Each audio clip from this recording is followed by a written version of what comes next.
Mateus capítulo 5, verso de número 13.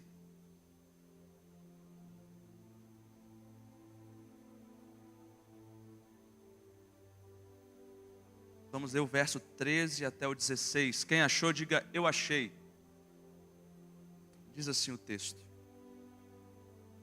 Vós sois o sal da terra, mas se o sal perder o seu sabor, com que se há de temperar? Para nada mais presta, senão para se lançar fora e ser pisado pelos homens. Vós sois a luz do mundo. Uma cidade edificada sobre um monte não pode ser escondida. Igualmente, não se acende uma candeia para colocá-la debaixo de um cesto. Ao contrário, coloca-se no velador e assim ilumina a todos os que estão na casa. Assim, deixai a vossa luz resplandecer diante dos homens, para que vejam as vossas boas obras e glorifique o vosso Pai que está nos céus. Vamos orar mais uma vez, feche seus olhos. Deus bondoso e santo, justo e perfeito, nós nos aproximamos diante do Senhor mais uma vez, clamando pela Tua graça e misericórdia. Senhor, uma urgente, desesperadora necessidade de derramar da Tua graça neste lugar. Porque por natureza o nosso coração é duro, a nossa mente é cega, e só a Tua graça pode quebrar o nosso coração, trazer luz à nossa mente, para compreendermos a Tua santa palavra. Não há argumento que eu possa usar aqui, que possa convencer alguém de alguma coisa, se não for azeitado pela unção do Teu Espírito. Eu quero clamar agora, Senhor, tem compaixão de nós nessa noite. E para que o nome do Senhor seja glorificado neste lugar, fala conosco. Transforma os nossos corações nessa noite e glorifica o Teu nome. Assim nós oramos, gratos, em nome de Jesus.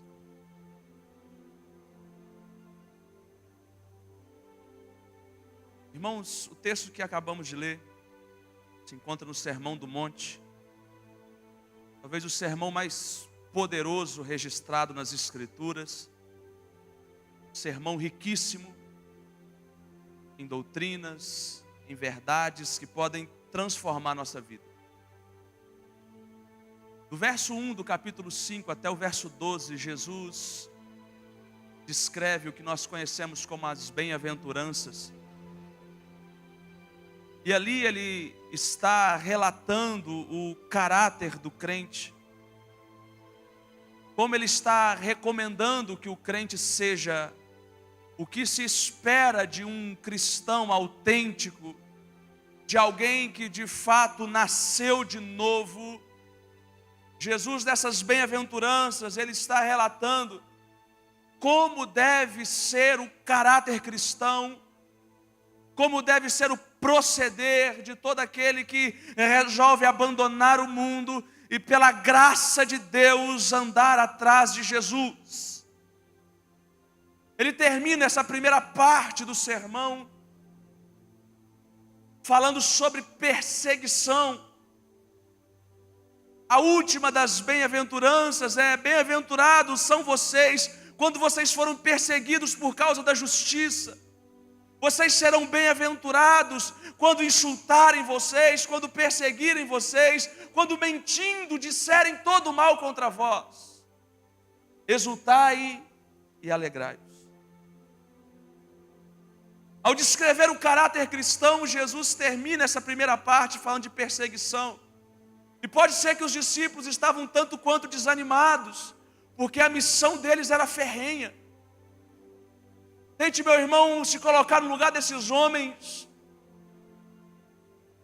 que estavam com a responsabilidade de prosseguir a obra de Cristo, de dar continuidade à missão que Jesus vai implantar na terra, espalhar o Evangelho para todo mundo. relatar as verdades que eles tinham visto e vivido com Jesus na terra. Eram meros pescadores, homens simples. E Jesus ainda fala de perseguição. O fato é que nosso bom Senhor nunca escondeu a realidade do Evangelho para ninguém. Pode ser que esses homens por um momento tenham desanimado. Então Jesus, do caráter do crente, ele passa a descrever a natureza do cristão. E ele vai usar dois exemplos simples, porque tudo que o nosso Jesus falava era muito simples, de fácil entendimento. É nós que gostamos de complicar tudo. E ele vai usar o exemplo do sal e o exemplo da luz, pegando o exemplo que todo mundo podia entender, aquelas pessoas que estavam cercando ele naquele contexto, e nós aqui hoje, 2000 anos após esse relato, podemos compreender com clareza, para que possamos entender como deve ser a nossa vida, como devemos viver para a glória de Jesus. E ele começa dizendo no verso 13: vós sois o sal da terra. Agora Jesus está contemplando a função, o propósito do crente neste mundo, aquilo que ele quer que o crente seja, como ele quer que nós venhamos nos transparecer nesse mundo. Qual é a nossa função? Observe, meu querido irmão, que nessa primeira parte não há dúvida. Jesus não deixa sequer um pedacinho de dúvida. Ele está dizendo: vocês são o sal da terra. É isso que todo crente é por natureza, o sal da terra. O sal, meu querido irmão, ele tem uma propriedade, é primária a sua propriedade. E quando esse sal ele perde o seu sabor, ele causa danos terríveis. Sabe o que você é, meu irmão? Sal da terra. Foi para isso que ele te chamou. Foi para isso que ele explicou como deve ser o seu caráter, a fim de que você seja sal. O sal não é meio termo, não existe meio sal. Ou ele exerce a sua função, ou ele não exerce a sua função. O sal ele é diferente de uma flor, por exemplo. Uma planta, quando ela morre, ela tem fins medicinais. Talvez uma planta, quando morta, ela pode se transformar em perfume. Mas o sal não. Ele só tem uma propriedade, uma qualidade. E Jesus está dizendo: vocês são esse sal.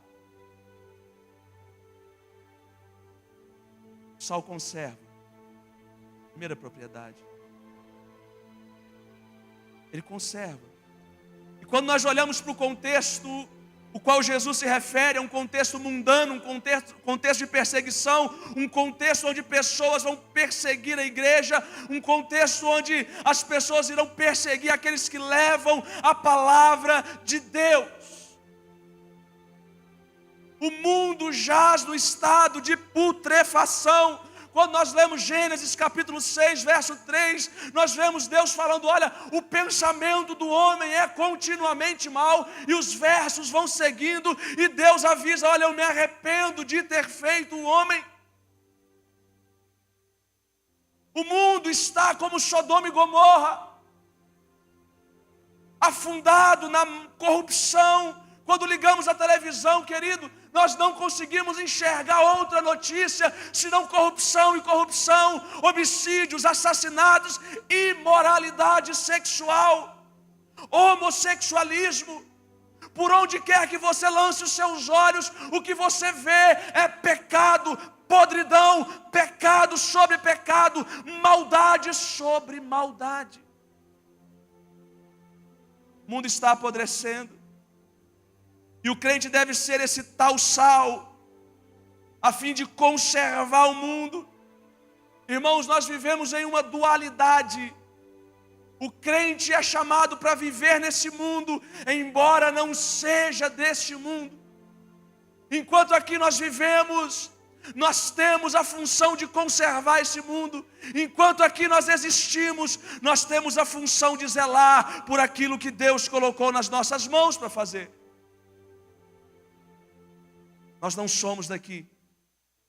A nossa esperança não deve estar ligada às coisas dessa terra. Mas enquanto aqui caminharmos, precisamos ser aqueles que conservam a terra. Conservar o mundo em que sentido? A ponto da sua presença interromper o pecado. Quando Jesus olha para mim e para você e diz: você é o sal da terra, sem dúvida, sem pestanejar. Ele quer que você entenda isso, que aonde você estiver, a sua presença deve trazer conservação. Aonde você como cristão caminhar, você deve incomodar aqueles que estão na prática do pecado. O que Jesus quer trazer para nós, meu irmão, é quando eu estou na minha escola estudando e os meus colegas ali estão na prática de conversas imorais. Quando eu me aproximar, eu tenho que ser um referencial para eles. A grande questão é, meu irmão, você é isso lá no seu trabalho? Olha aqui para mim. Você é uma espécie de sal dentro da sua família. Você é uma espécie de sal no lugar onde você convive. Quando as pessoas olham para você, o pecado é refreado, aquele ambiente é conservado em santidade. Por onde você está passando, as pessoas respeitam você como homem e mulher de Deus. No seu caminhar e no seu proceder, existe temor daqueles que estão à sua volta, ao olharem para você e dizer: ali vai um homem de Deus, vamos mudar a conversa. Ali vai uma mulher de Deus, vamos parar com a fofoca. Ou você é daquele tipo, irmão, quando chega no meio das conversas imorais, das piadinhas, você ajuda a dar risada, ou não impõe nenhum tipo de respeito? Eu não estou dizendo aquela pessoa chata, ignorante, não. Eu estou falando o seu mero viver, a sua caminhada, o seu testemunho de vida. Qual é a imagem que você tem passado para esse mundo? Ou você tem sido daqueles que ajudam a apodrecer o mundo? Números capítulo 16, do verso 42 ao 49. Nos conta que Deus está virado com a nação de Israel. A nação vinha de uma série de murmurações. Então Deus fala para Moisés, Moisés fala com Arão. A praga começa a se alastrar no meio do arraial do povo de Deus. E começa a haver morte. Então Moisés diz para Arão: Arão, vai lá, pega o incensário, manuseia o incensário, oferece sacrifício, porque a morte está vindo aí. E no verso 28 diz que Arão se coloca entre a morte e o povo. E à medida que ele ia balançando aquele incensário, a morte ia sendo repelida, a morte ia retrocedendo. Eu pergunto você, meu irmão, você tem sido esse incensário na mão de Deus, como aquele incensário estava na mão de Arão? Você é alguém que se coloca entre a morte e o povo de Deus? Você é alguém que se coloca entre o pecado da sua família e a sua família? Você é alguém que se coloca entre a morte e aquelas pessoas que estudam com você? Porque é bem assim que o cristão deve ser. Como aquele incensário que, quando balançado, ele espantava a morte de perto. Esse mundo carece de referências. A nossa geração é uma geração que está morrendo no pecado por falta de referências. Você tem sido uma referência por onde você passa. Você tem sido alguém que espanta a morte. O sal não apenas conserva, mas também dá sabor.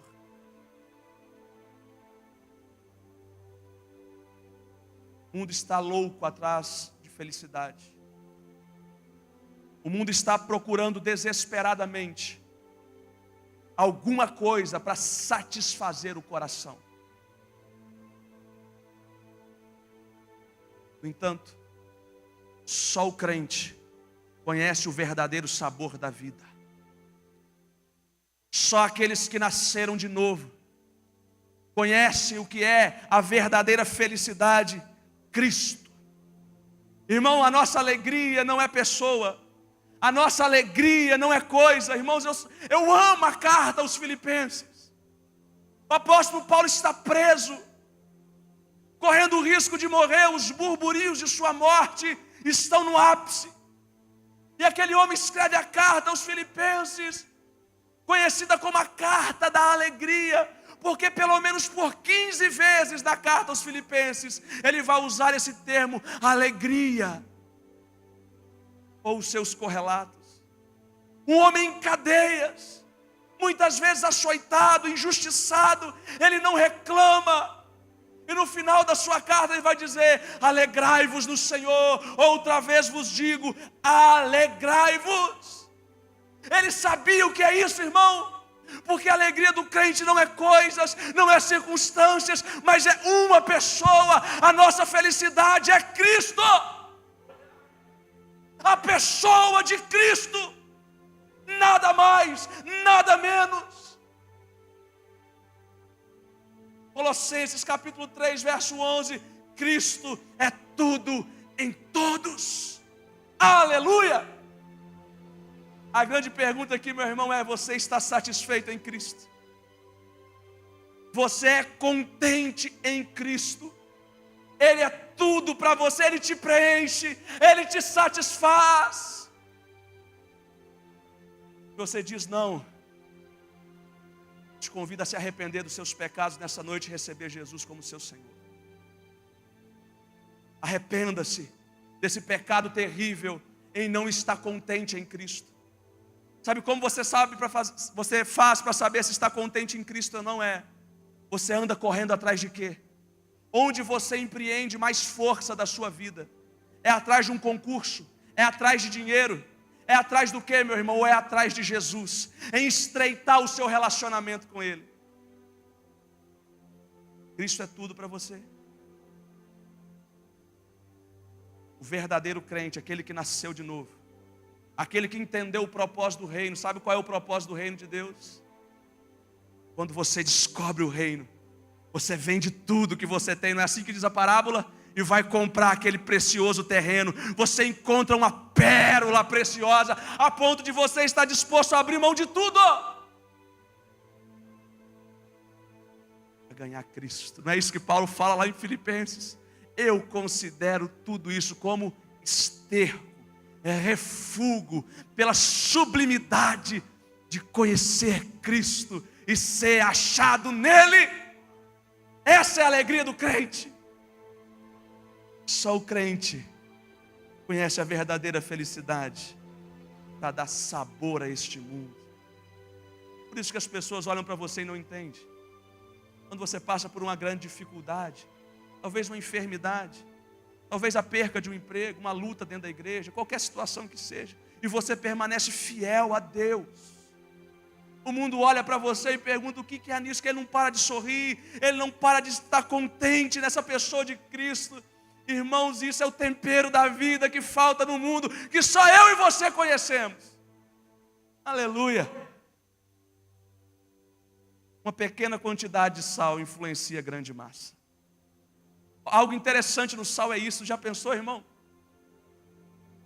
É sempre muito desproporcional a quantidade de sal para salgar um alimento. Você vai fazer 1 quilo de feijão, você coloca 1 quilo de sal? Misericórdia, né? É uma pitadinha de sal.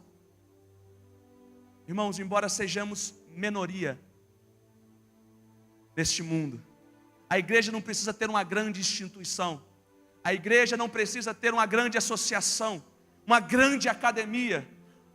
Jesus conta apenas com homens e mulheres cheios do Espírito Santo para fazer a diferença numa grande massa. Eu quero dizer para você, querido, a sua escola pode ser grande demais, mas Deus precisa só de você, cheio do Espírito Santo, para mudar a história daquele lugar. A sua família pode estar afundada no pecado, pode ser gente grande demais, mas se você for cheio do Espírito, é o suficiente para Deus mudar a história da sua casa. Aleluia! Você é sal da terra. Não há dúvida dessas palavras. Aqueles que estão em Cristo são o sal da terra. Não espere levantar 50 pessoas, uma igreja, uma cidade inteira para vir um avivamento nessa nação. Comece por você. O grande avivamento da Inglaterra começou com aproximadamente 40 jovens orando. E nesses 40 jovens estava lá John Wesley, George Whitefield, homens que colocaram o mundo de cabeça para baixo. Uma pequena massa, uma pequena pitada de sal influenciou uma grande massa. Quem sabe o próximo não é você. Não é você que Deus quer usar dentro da sua família. Não é você que Deus quer usar para ganhar aqueles pessoal do emprego todinho para Jesus. Quem sabe não é você que Deus quer usar, meu irmão, para impactar aquela faculdade. Quem sabe não é o seu nome que vai entrar para a história daqui a 100 anos, como alguém que fez a diferença nessa terra. Aleluia. E a outra característica é a luz. Jesus também não deixa dúvida quanto a isso. Ele diz: vós sois a luz do mundo. Percebe essa afirmação contundente, contumaz do nosso Senhor? Vocês são a luz do mundo. Não há diferença, não há variação. A luz só tem uma propriedade. Alguém conhece aqui meia luz? Não, né? A luz pode estar fraca, mas continua sendo luz. Se não tem luz, a luz serve para quê? Ela simplesmente não existe. Porque a luz só tem uma propriedade. O objetivo dela é brilhar. Veja que Jesus diz primeiro: você deve ser o sal que conserva, seu testemunho de vida. Mas agora Ele te convida a ser luz. Irmão, a luz é agressiva. Onde a luz chega, ela dissipa as trevas. Enquanto o sal conserva, a luz vai para cima. Ela ataca. Porque a luz dissipa as trevas. A luz mostra o caminho. Meu irmão, Jesus te colocou nessa terra para você mostrar o caminho para as pessoas. Ele te convidou a ser uma luz em meio às trevas desse mundo. Esse mundo se encontra em profundas trevas. Mas há um povo que é chamado pelo nome do Senhor. Esse povo é luz. E aonde você for, você deve ser luz. Aonde você pisar, você deve dissipar as trevas. Você é alguém que foi chamado e tem essa propriedade dentro de você, para fazer retroceder as obras do diabo, para retroceder as obras do inferno, e mostrar o caminho ao perdido. Não há dúvida quanto a isso. Enquanto esse mundo está em trevas, enquanto a condição do ímpio é terrível, você é aquele que Deus quer usar para mostrar a cruz àqueles que perecem. Você é a pessoa que Deus escolheu usar para mostrar a luz em meio às trevas, para trazer uma multidão das trevas para a maravilhosa luz. Irmãos, eu me lembro que antes de eu me mudar para Conselheiro Pena, em fevereiro, no carnaval, eu tinha sido convidado para pregar num retiro de carnaval de uma juventude lá de Conselheiro, no acampamento. E o pessoal ficou de me buscar 8 horas da manhã. Eu sentei na porta da igreja, minha casa era em frente à igreja, e eu ali sentado, eu e um amigo, um discípulo querido. E de repente veio um bêbado andando de lá para cá. Ele chegou perto de nós: eu estou todo bêbado, não sei o que. Eu falei: vem cá, deixa a gente fazer uma oração para você. Aí nós fizemos uma oração para ele. Eu falei: volta na igreja. Ele falou: mas eu estou bêbado, não consigo parar de beber. Eu falei: não tem problema, não, volta na igreja. Estava eu e meu amigo tentando ser luz em meio às trevas. Nós oramos, eu fui pregar. No outro dia ele andou bêbado em frente à igreja de novo. Eu falei: vem cá, deixa eu fazer outra oração por você. Orei por ele.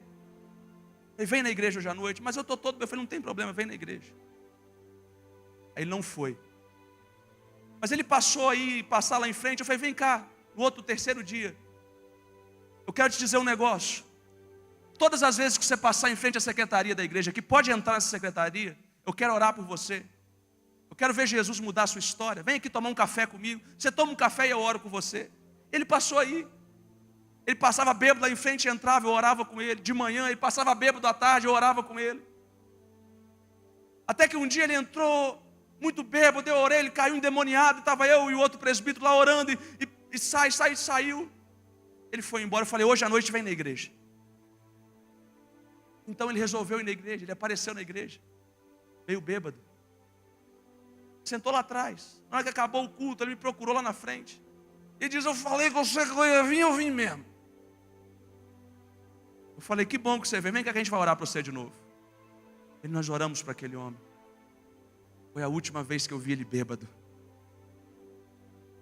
Nós tivemos a oportunidade de compartilhar o evangelho com ele ali. Depois daquele dia ele nunca mais bebeu. Irmãos, o evangelho entrou naquele coração. E hoje ele está lá em Resplendor. Frequenta a igreja presbiteriana do Brasil. Não ficou lá na nossa igreja em Resplendor, mas frequenta a presbiteriana do Brasil. Nós ajudamos ele com cesta básica, com roupa. E ele continuou indo na igreja, na secretaria, na parte da tarde. Ali eu ensinava a Bíblia para ele. Por uns 20 dias, ele foi lá quase todos os dias. Semana passada eu fui pregar na Metodista, lá em Resplendor, e ele estava lá. Ele falou, eu vim te ver. Porque Deus te usou para mudar minha vida. Hoje eu não bebo mais e eu arrumei um emprego. Eu estou trabalhando. E aquele homem são, com a Bíblia debaixo do braço, feliz, com a sua feição transformada, irmãos, não é nós. Eu não tenho poder nenhum, mas é quando a gente ousa ser uma luz no meio das trevas, nós somos usados pelo Espírito de Deus. O seu papel, meu irmão, é abrir a boca. Vai para cima. Deus quer te usar de maneira simples. Eu confesso, eu nunca esperava ouvir aquilo, ouvir aquele homem transformado tão rápido. E a obra não é minha. A minha obrigação, meu irmão, é lançar a semente. Quem faz ela crescer é o Espírito de Deus. No entanto, querido, quero deixar um alerta para você. Preste muita atenção, eu estou terminando. O que o crente é, por definição? Sal e luz. Jesus não deixou dúvida quanto a isso. Isso é óbvio, a essência de sua natureza. No entanto, Jesus deixa um alerta. Que com muita facilidade, nós nos esquecemos da nossa natureza e da nossa essência. Veja o versículo 13, parte B. Mas se o sal perder o seu sabor, com que se há de temperar?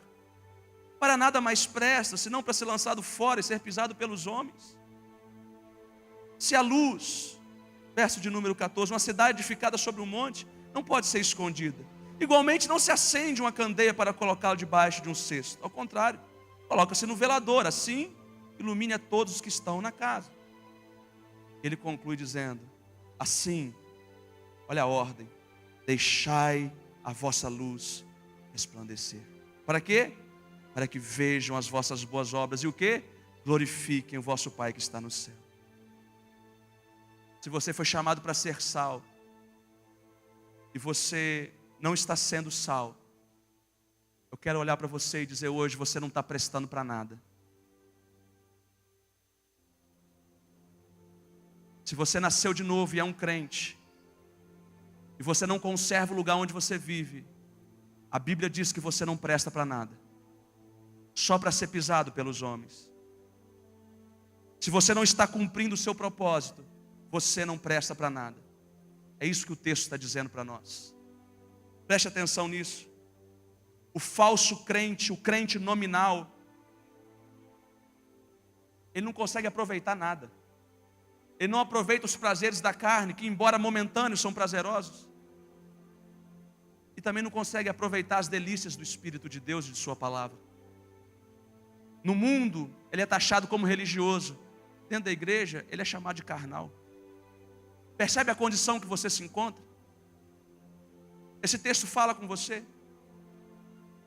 E embora Jesus te chamou com um propósito, se você não está cumprindo esse propósito, você para nada serve.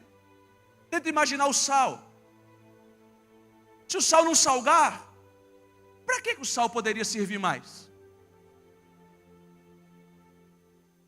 Talvez para peso de papel. Alguém aqui compra 1 quilo de sal para colocar como peso de papel em cima da escrivania? Alguém faz isso aqui? Ah, não, porque essa não é a função do sal. Talvez o sal seja aquele saquinho para segurar a porta, para a porta não bater com o vento. Pode ser isso. Talvez você use o sal para jogar na camisa do Atlético, qualquer coisa assim. Não se resolve também. Porque o sal não tem esse propósito.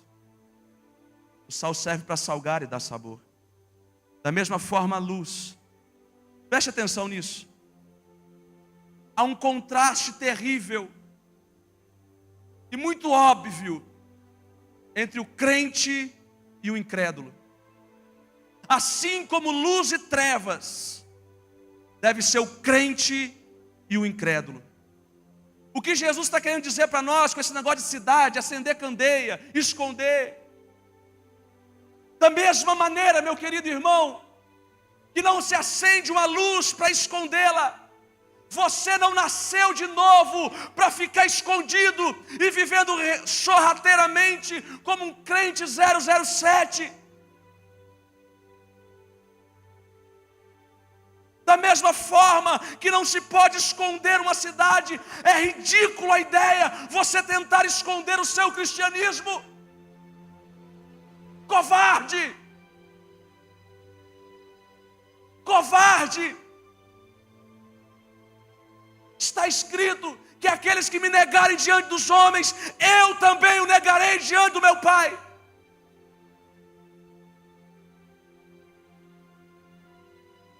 É ridículo a ideia de se esconder uma cidade. Percebe? Alguém consegue esconder governador Valadares? Jesus está dizendo da mesma forma, a sua vida não pode ser ocultada. Então por que essa luta, esse empenho para fingir ser algo que você não é? Quantas vezes, queridos, na pressão do trabalho, na pressão da roda dos amigos, ou na pressão da família, você tenta esconder a sua luz, hein? Você ri daquela piada imoral, porque afinal de contas, o que as pessoas vão pensar de mim?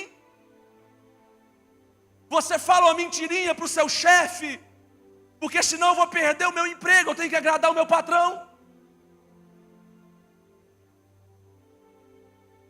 Você aceita sentar-se e tomar uma cervejinha junto com os amigos ou nas reuniões de família de final de ano, porque eu não posso ser o bitolado no meio da mesa.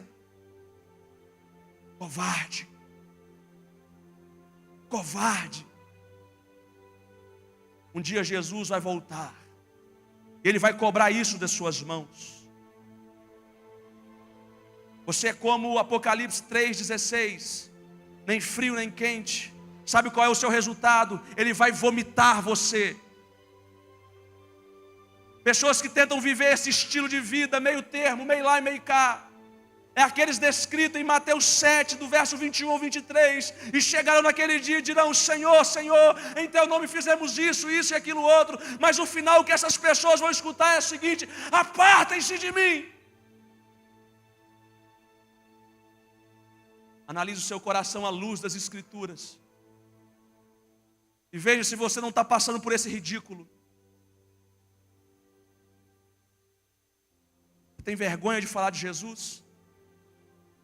Você tem vergonha de compartilhar o testemunho da cruz? Você nunca nasceu de novo.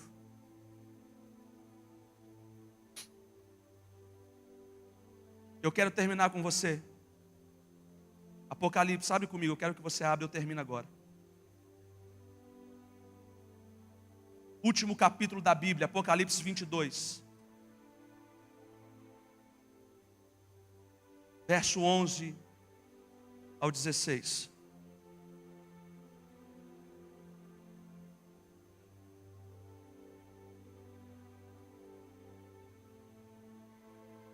Apocalipse, último capítulo, capítulo 22, verso 11 ao 16. Quem achou, diga: eu achei. As últimas palavras de Jesus através do anjo. O cânon das Escrituras está sendo fechado, a Bíblia será selada. Olha as palavras de Jesus.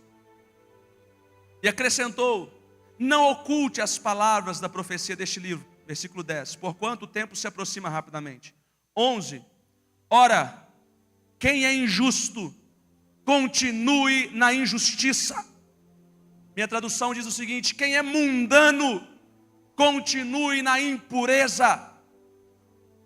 Mas quem é justo, firme-se na prática da justiça. E quem é santo, continue a buscar a santificação. Eis que eu venho sem demora, e trago comigo o galardão que tenho para premiar a cada um segundo as suas obras.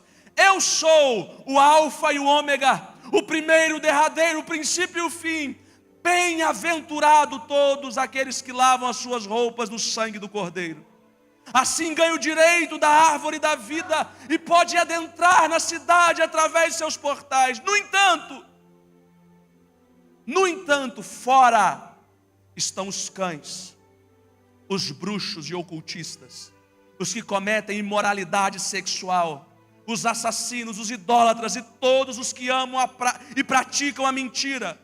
Eu, Jesus, enviei o meu anjo para vos entregar este testemunho em relação às igrejas.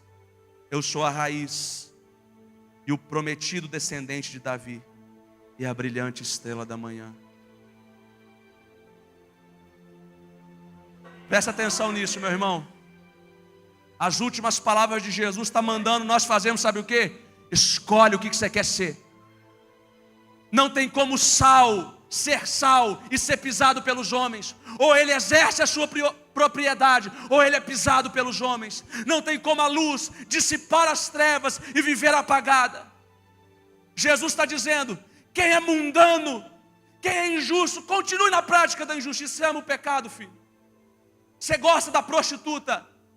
Você ama a bebida? Sabe o que Jesus está dizendo, irmão? Com muito respeito e temor eu quero dizer isso: vá para o inferno com tudo isso. Continue a caminhar a passos largos em direção ao inferno, amando a bebida, amando a prostituição, amando o pecado. Olha o verso de número 14, ou melhor, o 15. Ele diz: estão fora. Quem pratica essas coisas, o mundano, o injusto, aquele que ama o pecado, esses estão fora. Não tem meio termo com Jesus. Ele diz: só há dois caminhos: o estreito que conduz à porta estreita, e o largo que conduz à porta larga. Você que tem vivido na prática do pecado, meu irmão, e você que ama o pecado, você está caminhando a passos largos para o inferno. Você pode estar aqui na igreja fingindo ser sal, fingindo ser luz, mas o seu destino é o inferno. Um dia a ira de Deus vai se manifestar sobre a sua cabeça, e você ouvirá palavras terríveis da parte de Deus. No entanto, você que está lutando contra o pecado, meu irmão, isso nós fazemos. Ele diz: mas quem é justo, aleluia, firme-se na prática da justiça. Quem é santo, continue a buscar a santificação. Jesus não é alguém cruel, que é o primeiro erro que você comete, ele te manda para o inferno, não.